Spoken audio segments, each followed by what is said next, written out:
Hola amada, bienvenidas a la lección 24 de este estudio de BSF. Hoy estamos en el libro de Nehemías desde el capítulo 4 hasta el versículo 14 del capítulo 6. Les recuerdo que nuestro próximo seminario será Tiempo a Solas con Dios y será el viernes 20 de marzo a las 7 p.m. Esta vez va a ser un viernes 20 de marzo a las 7 p.m. Allí las esperamos. Y también las exhortamos a que aún hay tiempo para invitar a sus hermanas y amigas al estudio bíblico.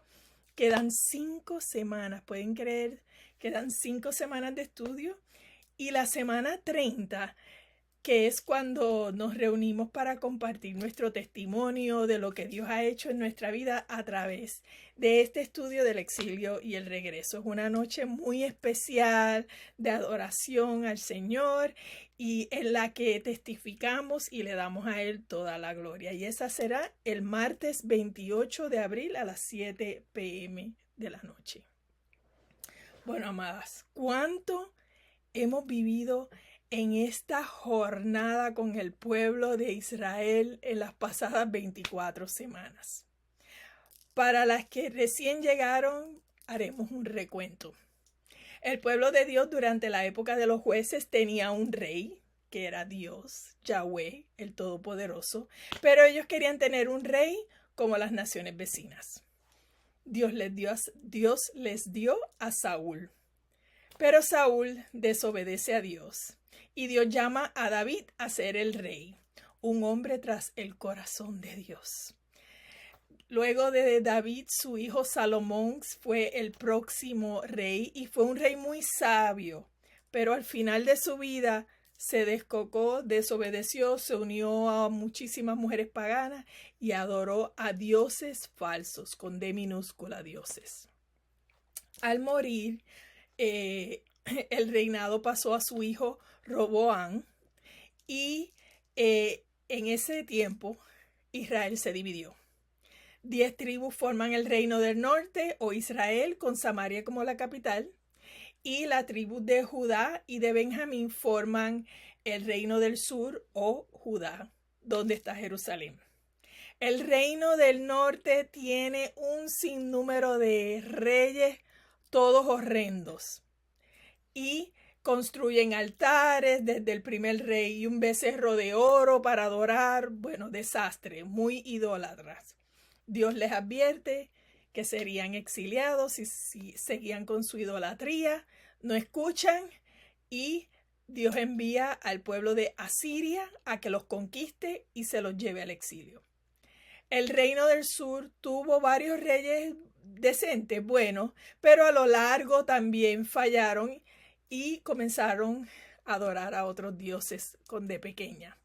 También fueron advertidos y no escucharon, y aproximadamente 100 años después de que el reino del norte había sido llevado al exilio, en el 586 a.C., el reino del sur fue conquistado y llevado al exilio por el imperio babilónico.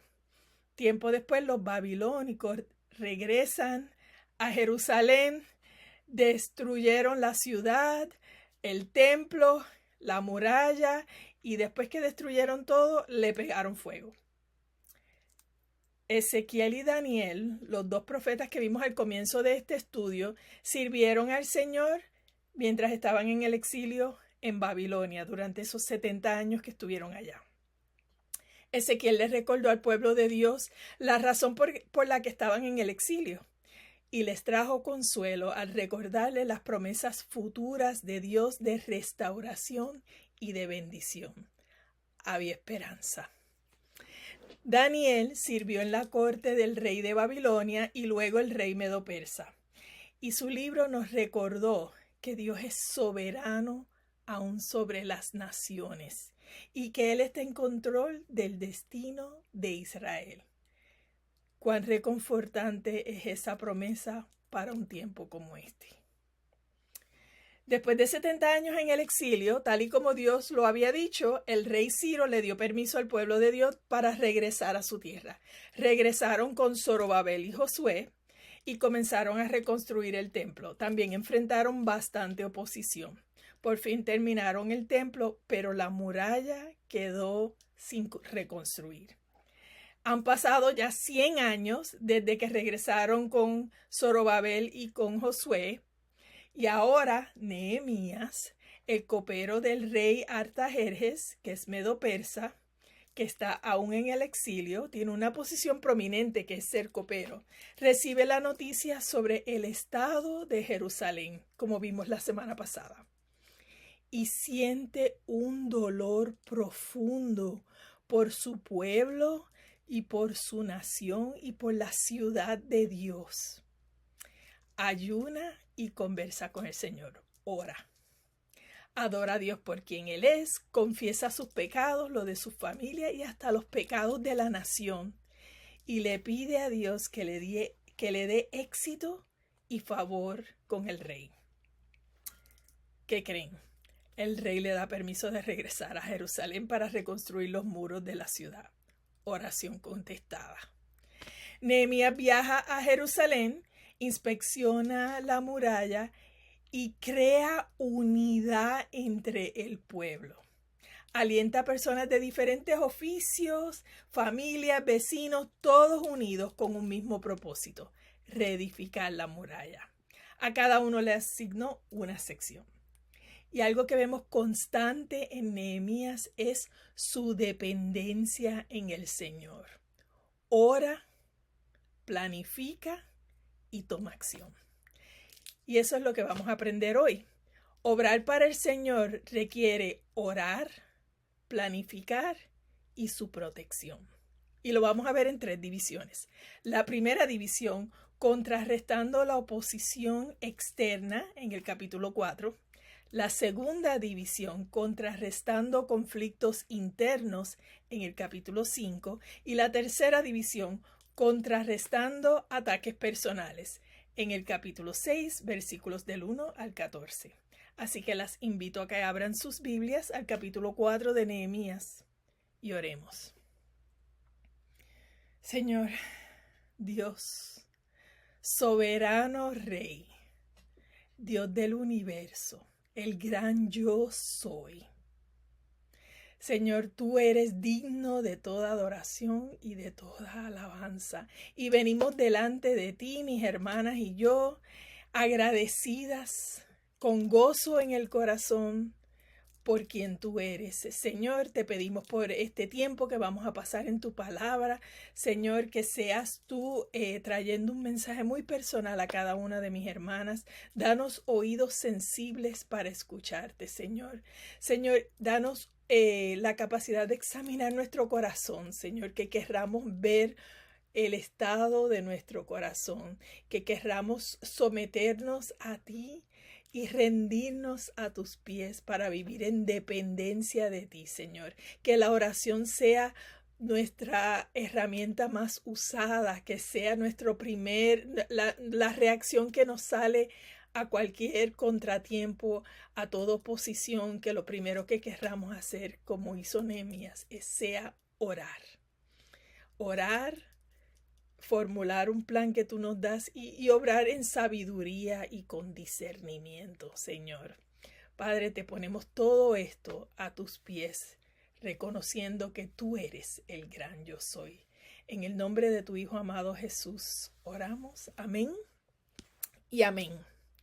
El capítulo 4 comienza diciendo que cuando Sanbalat, el horonita, gobernador de Samaria, que es la ciudad al norte de Israel, se enteró que estaban reconstruyendo la muralla, se enfureció pero de una, y se comenzó a burlar de los judíos. ¿Qué creen que están haciendo estos pobres, debiluchos judíos? Algunas versiones dicen miserables judíos, atacando su identidad y sus inseguridades personales. Porque la verdad es que sin la muralla, el pueblo como tal, la ciudad, permanecía débil, insegura, indefensa. Y decía, ¿creen que pueden construir la muralla en un día porque ofrecen unos cuantos sacrificios? Atacando su relación con Dios, sus creencias. ¿De verdad creen que pueden hacer algo con piedras sacadas de los escombros, rotas y que han sido hasta quemadas? Creando duda. Y en el versículo 3, Tobías, el amonita, un pueblo al este del río Jordán, se une a las burlas. Esa muralla, bendito, se vendría abajo de que un zorro camine sobre ella, atacando sus habilidades. Y la verdad es que no tenían habilidades de construir. ¿O qué habilidad de construcción tendría el sumo sacerdote, los sacerdotes, un platero, un perfumista, un gobernador y sus hijas? No eran constructores, pero Dios los llamó y los capacitó, y los burlones no contaban con ese detalle. Desde el principio, el mundo se opone a Dios y se opone a su pueblo. El Salmo 2 nos dice: ¿por qué se sublevan las naciones y en vano conspiran los pueblos? ¿Y cuál es la respuesta de Nehemías a esta oposición? Pues, ¿qué crees? Nehemías ni siquiera les habla, sino que habla con Dios. Lo primero que hace es que ora. Ora por justicia y ora que Dios se encargue de sus enemigos. Y luego, después de orar, continuó el trabajo de la reconstrucción, tal y como Dios lo llamó a hacer. Y levantaron la muralla hasta media altura, usando ¿qué? Las piedras rotas y quemadas. En la economía de Dios, amada, nada se pierde. Y Dios aún construye su iglesia y usa piedras rotas, imperfectas, que han sido quemadas, maltratadas, como tú y como yo. Y nos usa para su gloria. ¿Sientes que no tienes nada que le puedas ofrecer a Dios? ¿O sientes que no tienes habilidades que Él pueda usar? Quiero que sepas que tú eres de gran valor para Dios y su reino. Y Él capacita a quien llama. ¿Y qué vemos luego de esto? El pueblo trabajó. ¿Y cómo trabajó? Con gozo y entusiasmo. El enemigo los quiso desalentar, desanimar y hasta desenfocar. Pero Dios se encargó de su pueblo, de los obreros que dijeron manos a la obra, y los llenó de ánimo. El gozo del Señor es nuestra fortaleza. ¿En qué área de tu vida necesitas que Dios renueve tus fuerzas y tu ánimo? Él es fiel. En el versículo 7 vemos que la lista de los enemigos creció. Sanbalat, Tobías, los árabes, los amonitas y los asdodeos se enfurecieron. Todos esos pueblos alrededor de Israel no solo eran enemigos de Dios, pero no querían que se levantara la muralla. ¿Por qué no? Porque ya no podrían aprovecharse de una ciudad débil e indefensa. Así que escaló la cosa. Acordaron atacar y crear confusión. La confusión es táctica del enemigo siempre. Pero Dios es un Dios de orden.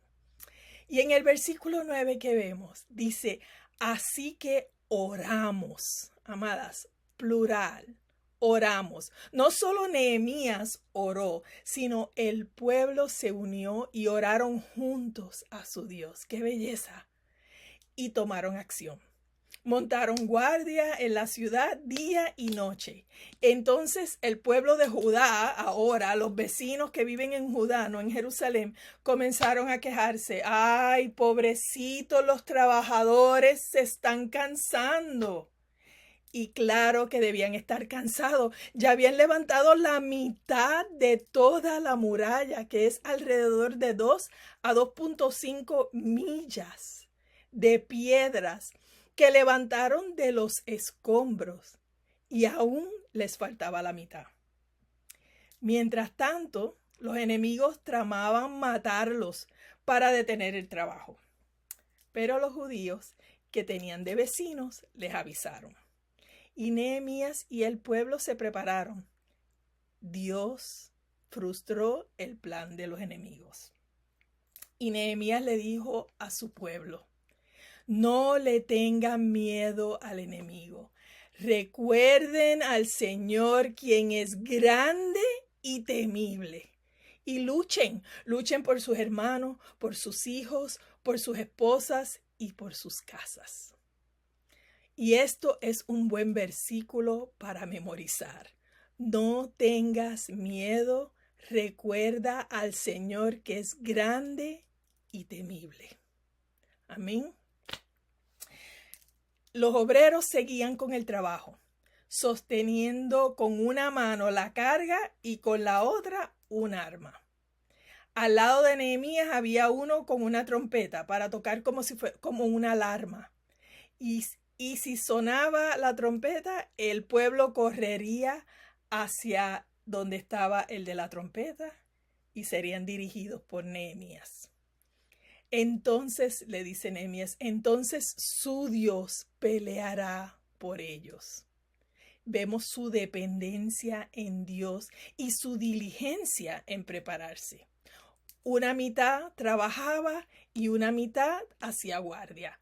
Y ni siquiera se quitaban la ropa. Permanecían vestidos, armados y preparados. ¿Qué aprendemos en este capítulo, amada? Obrar para el Señor requiere orar para resistir la oposición.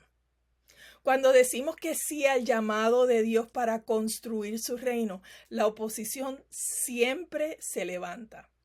Una de las tácticas del enemigo es señalar nuestras debilidades. Y ahí es donde tenemos que usar el versículo 14 de este capítulo. No tengas miedo al enemigo. Recuerda al Señor que es grande y temible y que te llamó precisamente a ti en tu debilidad para manifestar su fortaleza y para Él llevarse toda la gloria. Primera de Corintios 1:27 dice: Dios escogió lo necio del mundo para avergonzar a los sabios, y ha escogido lo débil del mundo para avergonzar a lo que es fuerte. Dios te ha llamado a servirle, pero no te sientes capacitada, pues estás en lo correcto. Sientes que no sabes lo suficiente, precisamente por eso te llamó, para que dependas de Él y en Él. Entonces, ¿cuál es tu respuesta? Y si algo hemos aprendido en este capítulo es, primero, orar. Orar es muestra nuestra dependencia en Dios y contrarresta la oposición. Y número 2, tomar acción. No tengas miedo. Recuerda a Dios. Él te dará un plan de acción. Obrar para el Señor requiere orar, planificar y su protección. La segunda división en el capítulo 5. Aquí el enfoque cambia total. El capítulo 4 estábamos contrarrestando la oposición externa con la oración. En el capítulo 5 hay conflictos internos entre el pueblo de Dios. Los hombres y las mujeres protestaron enérgicamente contra sus hermanos judíos, pues los ricos se estaban aprovechando de los pobres y había llegado a un punto crítico. Los pobres estaban sufriendo por carencia y además por abuso. Se encontraban sin alimento. Unos necesitaron un préstamo para pagar los impuestos al rey medo-persa. Tuvieron que hipotecar sus tierras, sus casas y pagaban intereses altísimos en sus préstamos. ¿A quién? A sus propios hermanos judíos. Y hasta habían tenido que vender a sus hijos como esclavos. Y aún todo eso no tenían suficiente. ¡Qué sufrimiento! ¿Verdad? El pueblo de Dios sufría, además de pobreza, sufría por el egoísmo de sus propios hermanos judíos, causándoles temor y ansiedad. El sufrimiento es una dolorosa realidad que vivimos todos a consecuencia de la caída de la humanidad en el pecado. El sufrimiento implica soportar y sobrellevar el dolor, la pérdida, la angustia, la injusticia y hasta las heridas. Nuestro sufrimiento puede ser físico, puede ser mental, puede ser emocional y hasta espiritual. Y es causado por el pecado. Pero no todo sufrimiento es el resultado de un pecado específico o tuyo personal. Cuando Nehemías escuchó toda esta queja y lo que estaba sucediendo con su pueblo, se enojó muchísimo, pero no actuó en su enojo, sino que reflexionó y me imagino que respiró profundo, oró y luego tomó acción. Reprendió a los nobles y a los ricos, a los que tenían el poder financiero, pues prestar dinero con intereses y esclavizar a otro judío transgredía la ley judía y además mostraba falta de compasión y amor hacia sus propios hermanos. Nehemías los confrontó en amor. Y todos ellos se quedaron, mira, calladitos. No sabían ni qué decir. Nehemías les dijo que tenían que recordar a Dios. Una vez más los trae de nuevo, recordar a Dios y mostrarle reverencia y evitar el reproche de los paganos. Como pueblo de Dios, apartado para Él, debemos ser diferente, actuar diferente al mundo, reflejar el carácter de Dios en todo lo que hacemos. Y los exhortó a que le devolvieran ya sus tierras, sus viñedos, sus olivares, sus casas y los intereses que habían cobrado. ¿Y qué creen? Cada uno de ellos dijo que sí. ¡Wow! Devolveremos todo y no le exigiremos nada al pueblo. Haremos como tú dices. Y esto es arrepentimiento en acción. El llamado de Nehemías no fue solo para reconstruir la muralla de Jerusalén, sino también para reedificar espiritualmente a su pueblo. Luego llamó a los sacerdotes como testigos e hizo que los nobles y los funcionarios juraran ante los sacerdotes que cumplirían su promesa. Así podía haber rendición de cuentas ante los sacerdotes.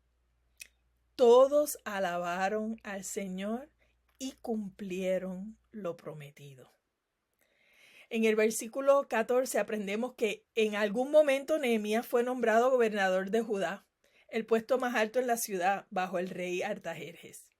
Y él también había prestado dinero a sus hermanos judíos. Como gobernador tenía derecho a exigir que le cubrieran sus gastos y hasta podía añadirle una carga al pueblo para su beneficio. Pero él decidió no hacer nada de eso. Mostró la verdadera reverencia hacia Dios en su amor y su cuidado por los demás. Mostró reverencia hacia Dios en cómo confrontó a los hermanos en amor y en cómo defendió a los pobres. Se dedicó a trabajar en la muralla junto a sus sirvientes. No pidió nada y con frecuencia daba de comer a 150 funcionarios judíos en su propia casa, más los visitantes.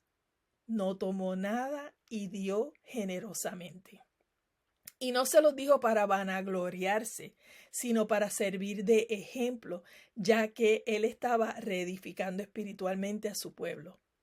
y terminó orando a su Dios, que escucha y que protege a sus hijos. ¿Qué aprendemos en este capítulo? Que obrar para el Señor requiere reverencia hacia Él y compasión por su pueblo. El liderazgo y el servicio de Nehemías mostraron reverencia a Dios. La reverencia es honrar a Dios con tu actitud. Vimos cómo se enojó, pero no actuó en su enojo, sino que reflexionó, seguro que oró y luego actuó, honrando al Señor. Reverencia al obedecer a Dios, por amor, por su majestuosidad, no obedecer refunfuñando. Y reverencia al liderar, sirviendo a los demás con compasión, mostrando el amor de Dios, obrando en excelencia para el Señor y con humildad.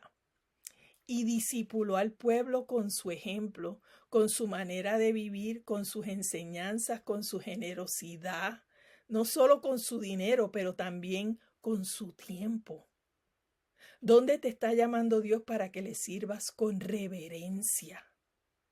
¿Confiarás en su llamado y en su poder? ¿A quién te está llamando que le sirvas de una manera desinteresada y con compasión? Servir no es fácil, pero es un privilegio y vale la pena. Cada tropiezo, cada hora de cansancio y hasta el sufrimiento. Él es fiel. En la tercera división, en el capítulo 6, vemos que estamos ahora contrarrestando ataques personales. Sanbalat, Tobías, Gesem el árabe y los demás enemigos se enteraron que había terminado la reconstrucción de la muralla y ya no quedaba ninguna brecha. Solo faltaba colgar las puertas. Así que deciden tratar de distraer a Nehemías pidiéndole una reunión. Nehemías discierne que es una trampa y le dice que está muy ocupado. 4 veces más insistieron y Nehemías les respondió lo mismo. La 5ª vez, Sanbalat envió una carta abierta. ¿Y qué implica una carta abierta? Gracias por preguntar. Que el que lleva la carta de Samaria hasta Jerusalén, el que lo acompaña y todo el que lo ve en el camino puede leer la carta. ¿Y qué decía la carta? Regaba rumores de rebelión en contra del rey. Nehemías les responde con una calma y una seguridad que solo puede venir de Dios. Y le dice, mira, todo lo que dices es puro cuento. Tú te lo inventaste todo. Y oró. Y ahora, Señor, fortalece mis manos. Fortalece mis manos para seguir en la obra. Una vez más muestra su dependencia en Dios. ¿Alguna vez has sido falsamente acusada de algo? ¿O han tratado de difamar tu carácter? ¿Cómo respondiste?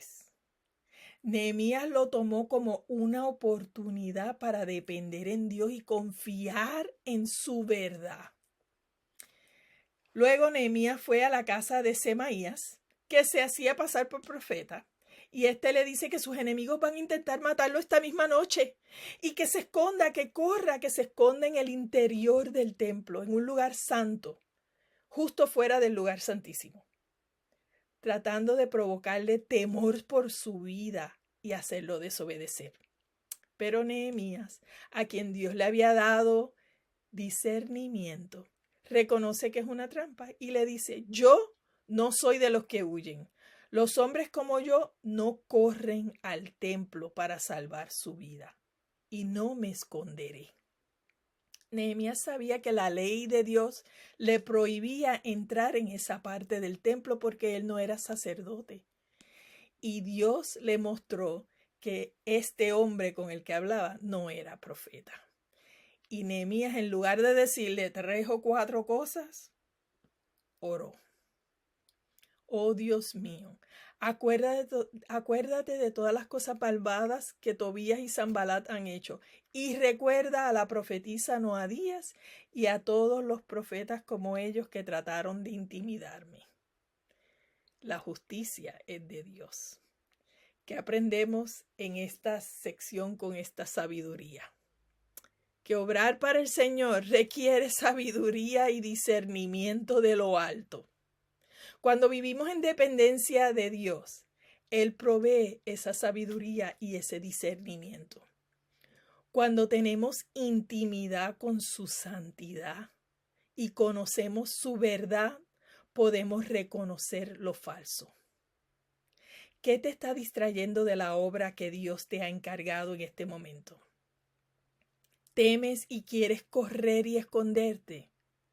Ora.